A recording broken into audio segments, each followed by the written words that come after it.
പൊന്നാനിയിൽ ഒറ്റ കാര്യം, 1,00,000-ൻ്റെ മുകളിലാണോ 1,50,000-ആണോ ഭൂരിപക്ഷത്തെ നോക്കേണ്ടതുള്ളൂ. വേറെ ചർച്ചകൾക്കൊന്നും അവിടെ ഒരു പ്രസക്തി ഇല്ലാതെ എനിക്കും അറിയാം, നിങ്ങൾക്കും അറിയാം. പിന്നെ നമ്മൾ വെറുതെ എന്തിനാ ഇതൊക്കെ പറഞ്ഞുകൊണ്ടിരിക്കുന്നത്? അവിടെയൊക്കെ വമ്പൻ ഭൂരിപക്ഷത്തിനാണ് UDF ജയിക്കാൻ പോകുന്നത്. അല്ലാതെ ആ വിഷയമൊക്കെ ഇലക്ഷൻ്റെ 2 ദിവസം മുമ്പ് തന്നെ ബന്ധപ്പെട്ട സംഘടനകളൊക്കെ തന്നെ വിരാമിട്ടിട്ടുണ്ട്. നമുക്ക് പിന്നെ ഇനി ചർച്ച ചെയ്യേണ്ട കാര്യം എന്താ? അപ്പോൾ അതുകൊണ്ട് പൊന്നാനിയിലെ ഭൂരിപക്ഷം എത്ര നിങ്ങൾ കാത്തിരുന്നാൽ മതി. മലപ്പുറത്തും പൊന്നാനിയും റെക്കോർഡ് ഭൂരിപക്ഷം ഉണ്ടാവും. അതിൻ്റെ മുമ്പിൽ വേറെ ഒന്നും പ്രസക്തിയില്ലല്ലോ. കാരണം ഇതൊക്കെ ബന്ധപ്പെട്ട സംഘടനകൾ തന്നെ ഇപ്പോൾ ഇതിലൊക്കെ അഭിപ്രായം പറയേണ്ട സംഘടനകൾ സമസ്ത ലീഗാണി ലീഗ് തക്ക സമയത്ത് ആധികാരികമായി അവർ പറഞ്ഞ അഭിപ്രായങ്ങളാണ് ഫൈനൽ.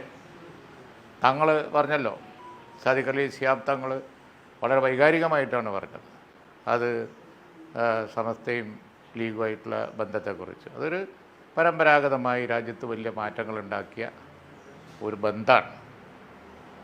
അതിന് അതാത് സമയത്ത് വരുന്ന കാര്യങ്ങളൊക്കെ പറഞ്ഞിട്ട് ഓറലേൽപ്പിക്കാനൊന്നും ആര് വിചാരിച്ചാലും നടക്കാൻ പോകുന്നില്ല. അപ്പോൾ മനസ്സിലായില്ലേ? ഞങ്ങൾക്ക് അധികാരവും ഞങ്ങൾക്ക് പവറും ഇല്ല, ഞങ്ങൾക്കൊന്നുമില്ല. എന്നിട്ടിപ്പോൾ അവസാനം എന്താ ഉണ്ടായത്? ഞങ്ങളൊന്നാണ് എന്നുള്ളത് വന്നല്ലോ. അപ്പോൾ അതുകൊണ്ട് ഇതൊക്കെ ഇതൊരു പാഴ്വേലയാണ്. സമസ്തയും ലീഗിനെയൊക്കെ തെറ്റിക്കാനൊക്കെ നോക്കുന്നൊരു പാഴ്വേലയാണ്. അതിലെല്ലാ ഇപ്പോൾ അവരെന്നെ പറഞ്ഞല്ലോ, പല രാഷ്ട്രീയക്കാരും പല ആളുകളൊക്കെ ഉണ്ടാവും, അവർക്ക് അവരുടെ രാഷ്ട്രീയമുണ്ട്, അത് വേറെ കാര്യം. അതിലൊന്നും ഞങ്ങൾ ഇടപെടാറില്ല.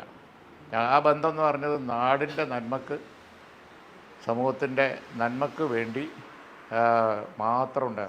എത്ര രംഗത്താണ് അതൊക്കെ വികസിച്ച് പന്തലിച്ച് നിൽക്കുന്നത്. മത, സാമൂഹിക, സാംസ്കാരിക, വിദ്യാഭ്യാസ രംഗത്ത് പട്ടിക്കാട് എഞ്ചിനീയറിംഗ് കോളേജൊക്കെ കണ്ടില്ലേ? സമൂഹത്തിലുണ്ടാക്കിയ പരിവർത്തനം എത്രയാണ്. അതൊന്നും കാണാതെ ഒരു ദിവസം ഇതൊക്കെ തച്ചുടക്കാൻ പോവാ? അതൊന്നും സംഭവിക്കില്ല ഈ നാട്ടിൽ. അതൊന്നുമില്ല. ഇന്ത്യ മുന്നണിക്കൊക്കെ വ്യക്തമായ നേതാവുണ്ട്. രാഹുൽ ഗാന്ധി തന്നെയാണ് അതിൻ്റെ നേതാവ്. സോണിയാഗാന്ധിയൊക്കെ അതിന് എല്ലാവരും ഒരേ വേദിയിൽ വരുന്നുണ്ട്. പിന്നെന്തിനാ? അത് ഞങ്ങൾക്കാർക്കും സംശയമൊന്നുമില്ല. ആവശ്യത്തിന് പറഞ്ഞിട്ടുണ്ട്. ഇനിയിപ്പോൾ അതിനെപ്പറ്റി നമ്മൾ ബേജാറാവേണ്ട കാര്യമില്ല. നാട്ടുകാർക്കൊക്കെ മനസ്സിലായിരിക്കണം ഇതുവരെ നടത്തിയ പ്രചരണമൊക്കെ വെറുതെയാണെന്നുള്ളത്. ഇത് പഴയതല്ലേ? തിരഞ്ഞെടുപ്പിൽ എത്ര ചർച്ച ചെയ്തതാണ് നമ്മളിപ്പം ഇനി ഇത് പറയാം. നാളെ കഴിഞ്ഞാൽ ഉണ്ടാകാൻ പോകണ എന്താണ്? ഇന്നലെ വരെ ചർച്ച ചെയ്ത ഈ പഴകിയ സാധനങ്ങളൊന്നും ഞാൻ എടുക്കുന്നില്ല.